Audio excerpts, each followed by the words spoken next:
विनोद मेहरा की निजी जिंदगी भी बहुत अलग रही, किसी फिल्मी कहानी से कम नहीं। उनकी 3 शादियां हुई और एक शादी ऐसी थी जिसकी चर्चा तो होती है, लेकिन वो शादी कभी ऑफिशियल नहीं हुई।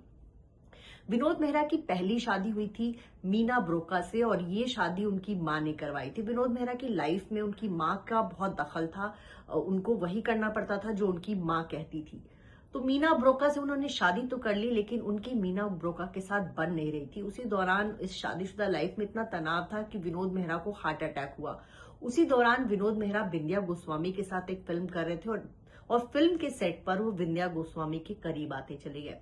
मीना ब्रोका से उनकी दूरी बढ़ती चली गई और विंध्या गोस्वामी के वो नजदीक होते चले गए और फाइनली एक दिन विंध्या गोस्वामी और विनोद मेहरा ने भागकर शादी कर ली। 1974 में उन्होंने मीना ब्रोका से शादी की थी और 1978 में दोनों का तलाक हो गया।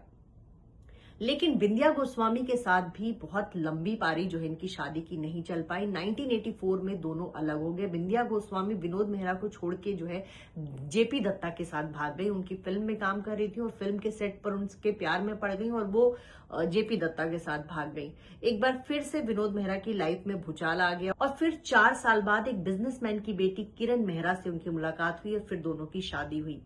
इस दौरान जो है उनकी एक बेटी हुई 1988 में जिसका नाम सोनिया है और सोनिया जो है अभी बॉलीवुड में है। हालांकि उनको बहुत फिल्मों में काम नहीं मिलता, उन्होंने फिल्म मेकिंग की भी कोर्स की है, एक्टिंग भी किया है, तो फिल्म इंडस्ट्री में जुटी हुई है, लेकिन वैसी पहचान नहीं बन पाई। वहीं विनोद मेहरा 30 अक्टूबर 1990 को चल बसे थे और 1991 में उनके बेटे रोहन का जन्म हुआ। उनकी वाइफ जब प्रेग्नेंट थी तब विनोद मेहरा को हार्ट अटैक हुआ था और वो चल बसे। तो अपने पीछे 2 मासूम बच्चों को छोड़ गए विनोद मेहरा और बेटे का तो वो मुंह भी नहीं देख पाए। तो विनोद मेहरा की लाइफ में ट्रेजेडी रही, निजी जिंदगी बहुत अच्छी नहीं रही।